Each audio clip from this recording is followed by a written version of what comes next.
Okay, we'll get going because we definitely want to stop by 12:45 for lunch. This panel deals with municipal water futures, and we'll talk utilities outside of local governmental control. So I'd like to start by having each panel member introduce themselves briefly and talk a little bit about what they do at their place of business. Let's go down the line here. Great. It should take. There we go. Good afternoon, everyone. My name is Paula Kehoe, and I'm the Director of Water Resources with the San Francisco Public Utilities Commission. And the San Francisco PUC is a municipal public agency. We provide 3 utility services: water, power, and sanitation. We serve 2.7 million people in the San Francisco Bay Area, so we're both a retailer and a wholesaler.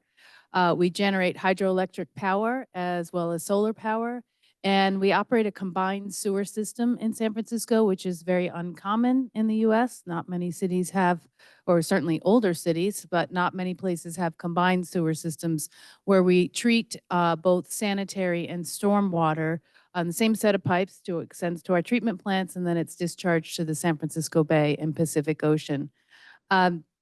Just quickly, you know, we have 3 utilities.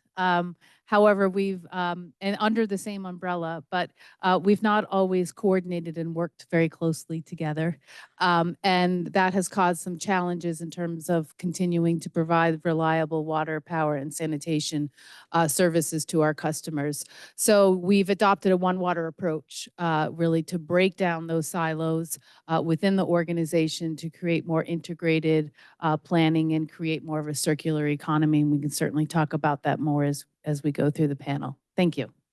Thanks, Paula. You too. I'm Aditya Raman. I'm with Veolia. Veolia is a water company. It's an environmental services company, and it's an energy company. On the water side, we're a regulated utility. We're the world's largest contract operator, and we're also a water technology company. In the US, we partner with over 200 communities to run their drinking water, wastewater, or reuse projects across the US. I represent our contract operations business and happy to be here. Fred? Good afternoon. I'm Fred Grice. I'm a regional director in Arizona for a company called Central States Water Resources. Hard to believe I've worked in the state for nearly half a century. Seen a little bit of everything. So yeah, I'm with Central States Water Resources. I do acquisitions in Arizona. A little bit about our company. We are based in St. Louis, 10 years old now, but we've grown to be the nation's 10th largest privately owned water wastewater company. We're now serving about 180,000 connections in 11 states, including here in Arizona. We own more private wastewater plants than any other company. I want to say 900 right now that we own. And in Arizona, we've been here now for 5 years. I had my 5th anniversary just this week. And now we've grown in Arizona to where we're either own or in the process of acquiring about 35 they were formerly privately owned water, wastewater utilities. When all is said and done, we'll serve about 8,000 connections. Believe it or not, the smallest company we've acquired only had 7 customers. So that's a little bit about us in Arizona. Thank you. Jen? Wonderful. Good morning, everyone. Jennifer Capitolo. I'm the Executive Director of the California Water Association. We're a statewide association representing water utilities that are regulated by the California Public Utilities Commission. There are 84 investor-owned utilities in California. 8 of those are very, very large companies, and the rest of them, 76, tend to be on the smaller side. Just a little bit of context, when I started with California Water Association, we had over 130 members. But we have really been working on consolidating some of these smaller systems into larger systems. So our landscape is continually changing there. Our statewide association does a lot of advocacy work. We do a lot of filings at the California Public Utilities Commission, comment letters at the State Water Resources Control Board, as well as do all the lobbying and advocacy work with our state legislature and our governor. Our statewide association has 14 committees that meet on a monthly basis. Some of them meet twice a month. The one that deals with the Public Utilities Commission has to meet twice a month. And we cover everything imaginable that you could think of in terms of best practices for water utilities. So everything from HR and finance to water quality and conservation. We really cover the whole gamut of water utility operations. So making sure folks are implementing best practices, that is why we exist and what we aim to do on a daily basis. Thanks, Jennifer. And I guess I'll maybe start with you for this question, but what advantages or benefits do you see that private utilities might have compared to public utilities? Yeah, I love talking about regulated utilities. And I always want to start with the ones that people don't think of right away. I think the ones that people think of right away is really the expertise that we bring and the efficiencies that regulated water utilities bring. We solely focus on providing safe, clean drinking water to our customers. So we aren't pulled in other directions. We can focus on what needs to be done. That's the very obvious one. The other very obvious one is access to capital. We have shareholders who bring these investments that allow us to invest in systems.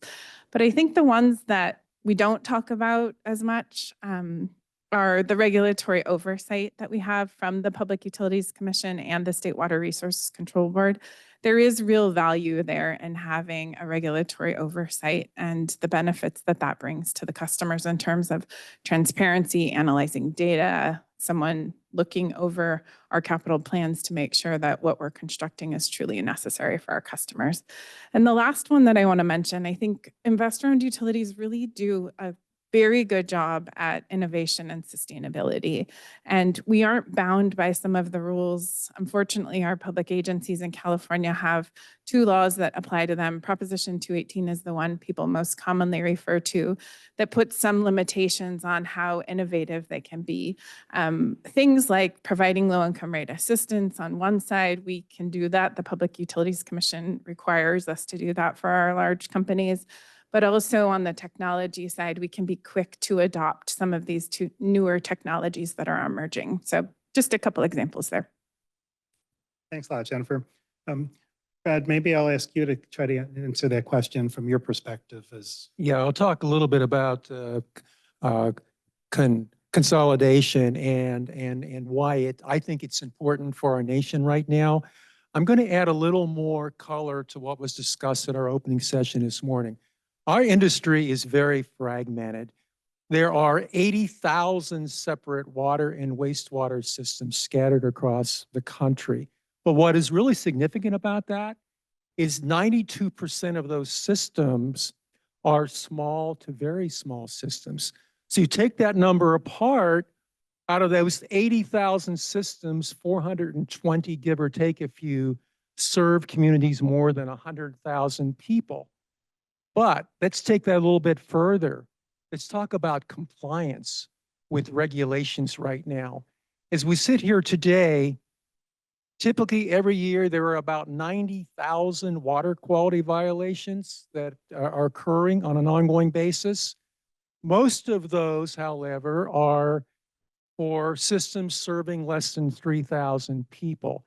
And at any point in time, 40% of our nation's water and wastewater systems are out of compliance with these different regulations. And I think we talked about this morning. The capital requirements are quite staggering.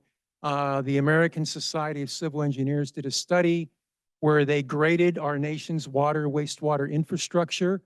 I believe they gave it a C- for water and a D+ for wastewater. But the capital needs are staggering. The last number I saw was over $600 billion required just to bring our nation's infrastructure back up to where it needs to be. Maybe, Paul, I'll put you a little bit on a spot here and ask a question I didn't give you already. But, you know, you talk about compliance and the money that's needed. San Francisco is a public utility. So how are the rates set and who has to approve the rates? Do you know? Yeah, so we do a rate study every 5 years, and that's all based on cost of service. So we can't set a rate that doesn't go back to how much it costs us to deliver water, to treat it, the chemicals, et cetera. So that's how we do it. In San Francisco, our rates go to our commission. We have a commission of 5 appointed officials on not elected officials. They approve it and then or not approve it. But if it's approved, then it goes to our board of supervisors, which are elected officials. They can't disapprove it. It just goes to them. They don't have the ability to disapprove those rates. But I would just say, in terms of costs and affordability, we do over probably 200 public meetings to discuss how we set our rates so people understand. They're complex, they're not easy. Of course, they're not going down, they're going up.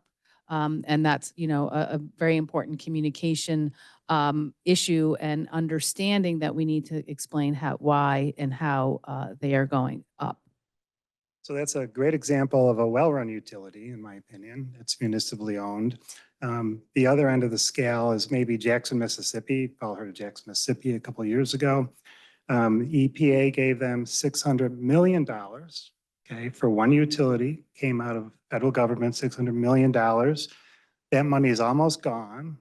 The mayor of Jackson is against raising rates. So now you have the political problem that often manifests itself in publicly owned utilities. So, you know, that's just something I think we as a nation need to think about. You know, it's usually not in the mayor's best interest or a city council to vote to raise rates. But in some communities, that's how it's set up. There's not an independent board that reviews these things like San Francisco has. So with that, maybe I'm Aditya. You do contract operations mostly for Veolia. How can contract operations help the water industry? Yeah, that's a great question. You know, I'll maybe start with people. All of us in the water industry have been talking about the silver tsunami. Silver tsunami's here. I was speaking with the public works director for a small community not too long ago, and she was renewing her water license because there was no one else left in that community to sign off on their monthly reports.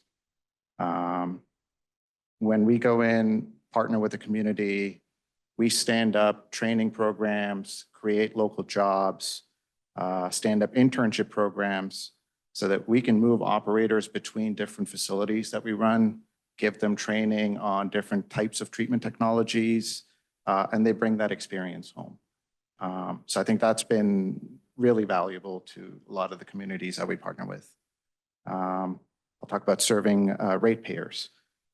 Just in the last sort of 2-3 years, the cost of treatment chemicals have gone up anywhere from 50 to 150%. When you run 200 facilities across the country, you've got scale and buying power. Those cost savings are something that we pass on to the communities that we partner with. So that brings a little bit of an advantage. We'll talk about environmental events. You've got fires, hurricanes that seem to happen a lot more frequently now. We had an experience in the Southeast not too long ago with a hurricane, which took down a couple of drinking water facilities. The one that we operate, we were able to mobilize our staff from other projects in the vicinity and bring that project online the next day.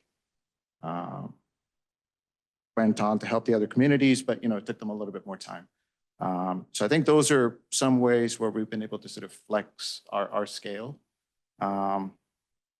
Last thing I'll maybe mention is changing regulation, but it's also tied to the people bit.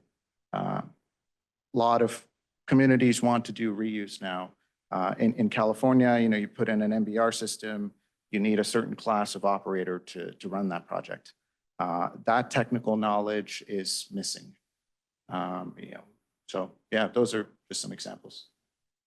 Do you have any examples of where contract operations has been extremely difficult or might have failed?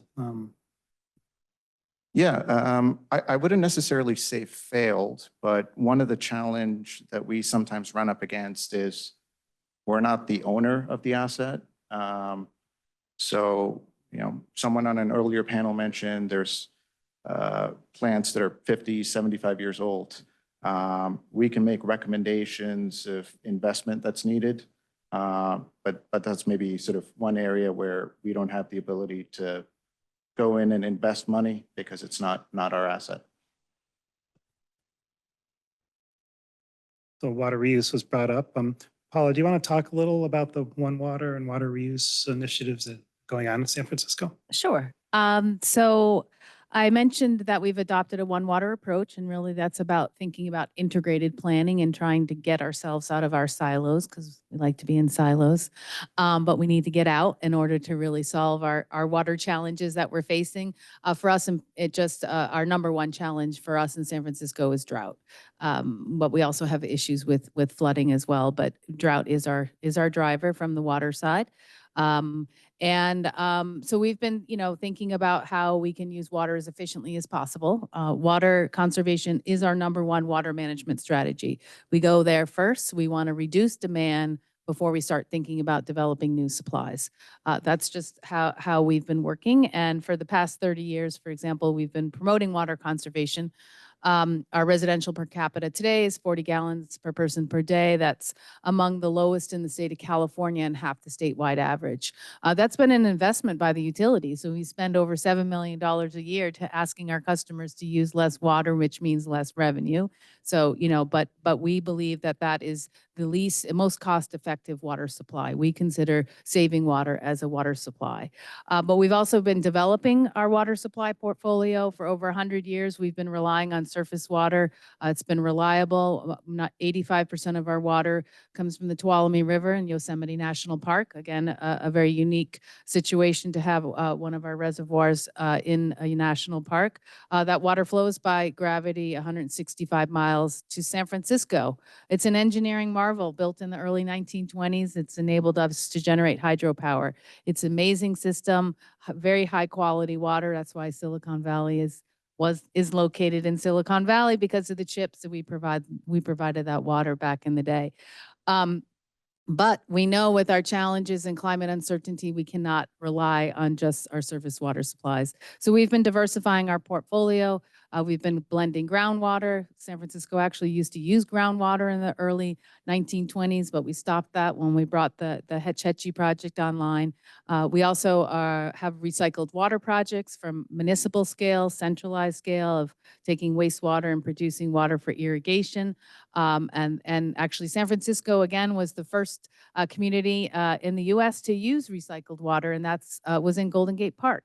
Again, back in the early 1920s. So we're sort of going to go back where we came from, but we also are studying purified water, taking wastewater for drinking, looking at desalination.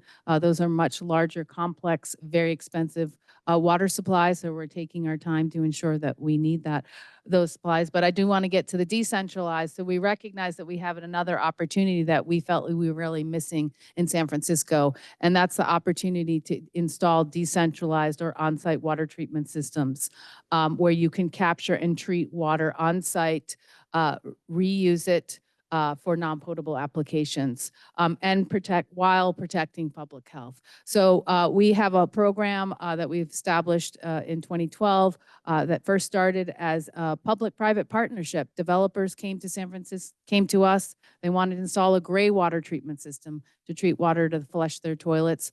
Private sector wanted it to build green buildings to get LEED Platinum. We wanted the water savings, so uber water efficient building. So we decided, but we needed to create an ordinance to enable that process. to protect public health, and I will get into details if we have time. But we've also now it's become a mandatory requirement. So all new developments, commercial, mixed use, multifamily, over 100,000 square feet have to install their own decentralized water treatment system to produce water for non-potable applications, irrigation, toilet flushing. This is really a shared responsibility in water management. We heard that earlier today about how we can engage the private sector in shared responsibility and shared management of our water resources. That's how we look at it in San Francisco. And I've also established a national collaborative. So we have states across North America who are engaged in similar kinds of applications. Just for example, New York City is working on has a number of decentralized water treatment systems, and their focus really is coming from a wastewater capacity issue in terms of their centralized infrastructure. So if we have more time, happy to talk about those initiatives as well. Thank you. So we heard a little about the different types of ownership structures and some examples. Maybe I'll just ask each panelist, what do you see as the optimum ownership or governance structure for utilities in the U.S. in light of the need for consolidation? Jennifer, do you want to start? Well, I talked a little bit about the benefits that private utilities can bring to this world of deep fragmented water systems that we have, but we are doing a lot of consolidation work in California right now. We have both at the Public Utilities Commission a major rulemaking that's moving forward to look at consolidation. And we also have an effort at our State Water Resources Control Board. So that's where a lot of the focus has been in if there is a trend towards privatization, which I think trend is a big word to use. I think people are talking about it. Some of the factors that were mentioned earlier related to increasing droughts and these states of emergencies and more stringent water quality and climate change, and all these things are driving towards how can these very small systems manage all of these big issues that are emerging right now. So private sector, I mean, there is no one size fits all. Every community has different needs. There are definitely situations where local communities are concerned about private utilities. The criticism, I'm just going to put it out there, right, is always rates. Are we more expensive? But we've done a lot of polling, and every time we do a poll in the community, the residents care significantly more about the water quality and what is coming out of their tap than affordability. And so what that tells me is that we need to find a solution for those folks who can't afford to pay a water bill. We're not trying to make water affordable for every single person in this room. We have to pay what we have to pay to be able to build the infrastructure to have safe, clean drinking water. If that is what you want, you got to pay for it. But we do need to find these solutions for low-income folks. And that is something that the regulated water utilities, investor-owned utilities have figured out. We've figured out how to create both rate structures that benefit low-income people. So if you use less, you pay less.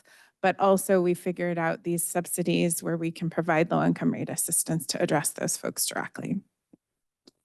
Thanks. I'm glad you brought up the term affordability. I think we often misuse the term and don't differentiate affordability from willingness to pay.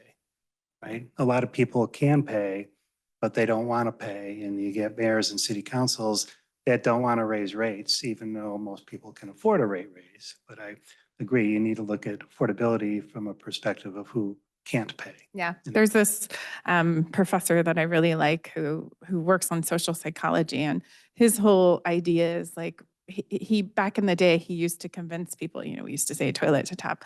He used to say, like, let's change people's minds. Let's use all these, different theories in psychology to change their mind about recycled water. Well, he's now changed that, and he has this whole set of theories about how we convince people it's better to pay more for water and the benefits that they're all getting. And so he's really pushing us to charge more for water, and that amount that we're charging, we should be going out and educating all of our customers about how great it is that what's coming out of their tap. You wash your face with it, you drink it, you put your kid in a bath with it. Like, there's a lot of benefits that that is what you're paying for, and you should feel good about paying a little bit more because it is safe and healthy for you. Fred, what are your thoughts about optimal ownership structures? Well, there's a lot I could say. Let me just say this. I'm going to bring it home here in Arizona. So with regard to the issue of ownership structure, there are benefits to both owning assets, and I worked in contract operations for almost 20 years. There's benefits for both, clearly for both business models. What I would add to that is here in the state of Arizona, in the last 5 years, I've traveled north, east, south, and west. And I want to say I've probably seen close to 50 or 60 or 70 of our rural water systems in the state. And actually 5 years ago this week, I saw for my first time the condition of a typical rural water system in Arizona. And understand that the typical customer, I worked in the Sun Cities for a long time. And I've often said the customer thinks all the water comes out of some mysterious faucet behind the wall.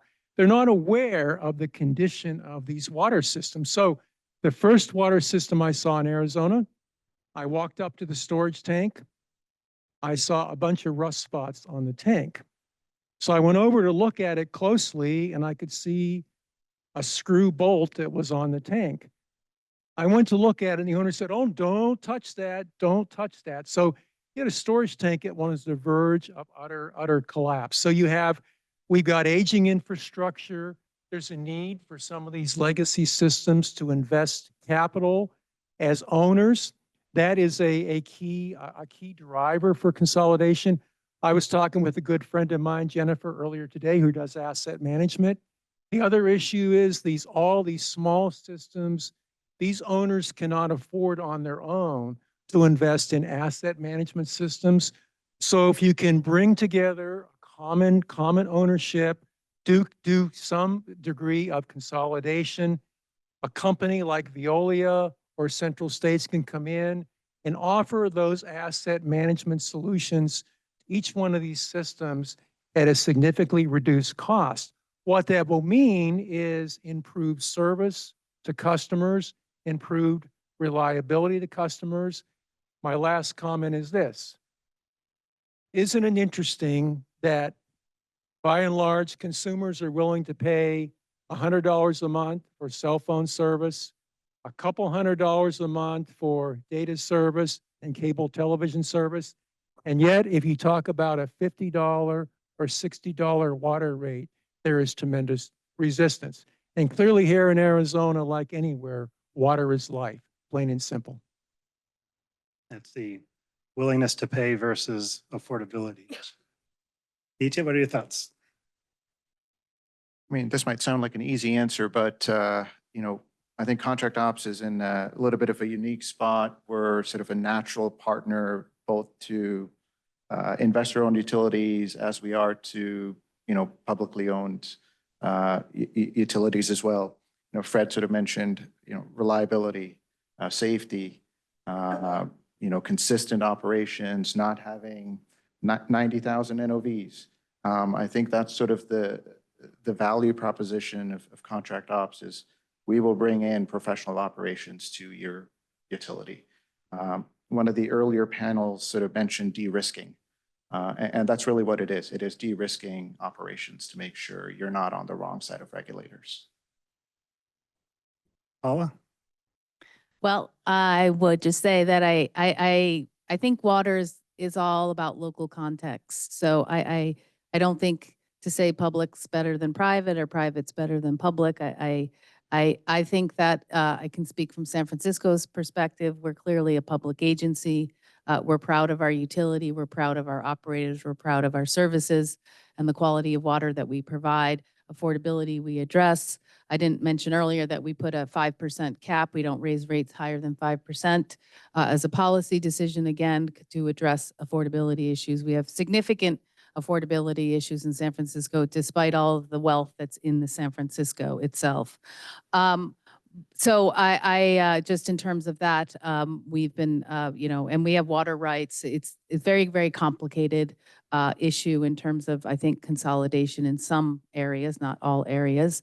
I also think that we focus on regional partnerships. We try to establish where we can partner regionally and establish multi-jurisdictional projects such as purified water, building larger pieces of infrastructure, or we've been studying desal with 4 or 5 utilities. So, we work together collaboratively. How can we pursue these large, expensive projects where the beneficiary pays? And I just would also throw out, I think we just also need to think about, rethinking Water West is rethinking our water infrastructure in its totality. When we think about the amount of actual potable water that we really need in buildings and homes, it's actually quite small in terms of the overall percent of water that's actually provided and delivered. And are we over-treating a majority of the water that obviously leads to cost? So I'm just throwing that out for food for thought. Well, that's a great point. I mean, we're almost at a point, I think, in time where, we're trying to regulate PFAS to ridiculously low levels and other contaminants. Is it time for point of use treatment to drink that little bit of water we actually drink versus 98% that gets flushed down the toilet or down the drain somewhere? So we talked about the need for consolidation, but yet it really isn't happening at any great rate. What do you see as the impediments to it?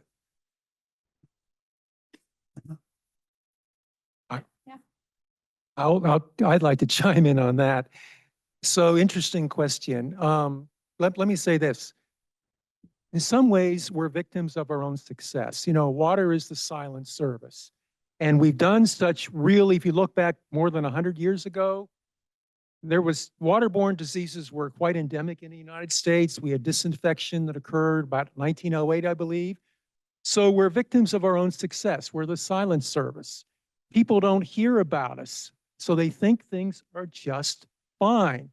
That being said, however, the issue of affordability is a huge one right now.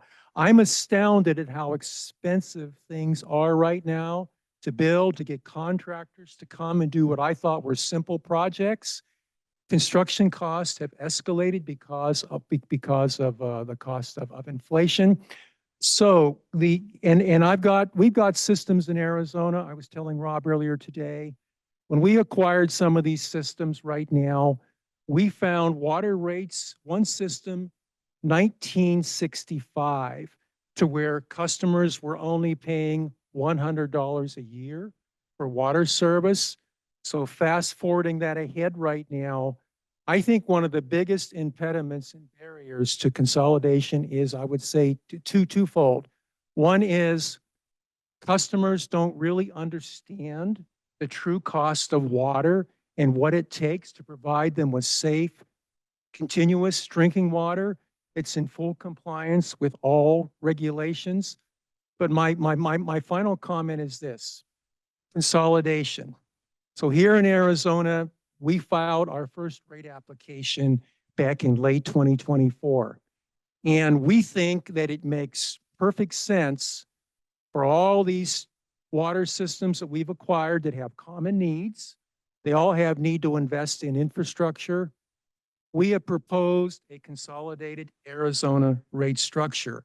However, from our regulatory commission is really struggling with that right now, because their perception is they're concerned about customers in one system subsidizing customers in another system. So we're going through quite the education process right now, Bill, trying to explain the benefits that all of our, what will ultimately be 8,000 customers will have in Arizona.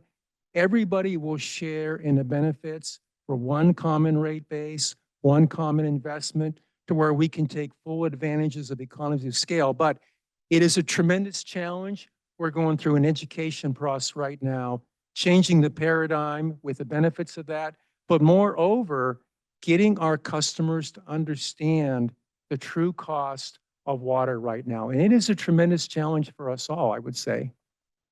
I'll add a little bit of controversy to this conversation.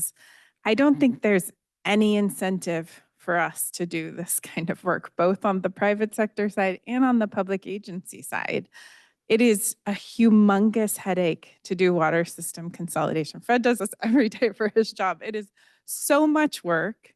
It takes forever. The regulatory agencies throw up all sorts of barriers.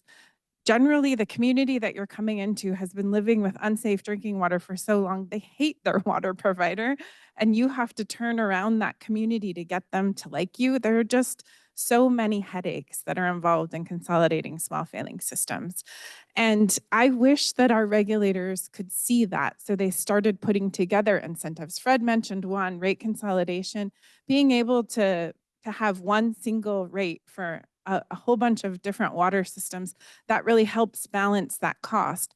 Understanding the benefits of one customer base subsidizing another customer base, that makes a lot of these projects work, even though it's not attractive. For the public agencies, I should let you talk about it, but there really is no incentive for them either. It's also a headache. They have geographic boundaries and municipality areas that they can only serve in that area. And the idea of going outside, I mean, they have, again, Proposition 218, bring it up again, that doesn't allow them to subsidize these rates across different geographic areas. So until folks start putting real incentives out there, I think this process is going to be very slow going. I do have some utilities in California who feel like investor-owned utilities exist to provide safe, clean drinking water to people. That's what we do day in, day out. We don't do anything else. So maybe it is part of our mission to make sure folks who don't have it can have access to it. So we have a few that are willing to look at systems that are nearby, but they're not willing to go out into the middle of nowhere, which is where a lot of these systems are. They're in rural California. They're in areas where we're not currently serving. And it's very unrealistic to ask us to drive 3 or 4 or 5 hours to go serve these small failing systems that aren't tied into our existing system. So this bigger issue of fragmentation is another reason for these challenges related to acquisitions and consolidations. Paula, what are your thoughts? Is there any opportunity for consolidating Northern California? I don't, not in the near term.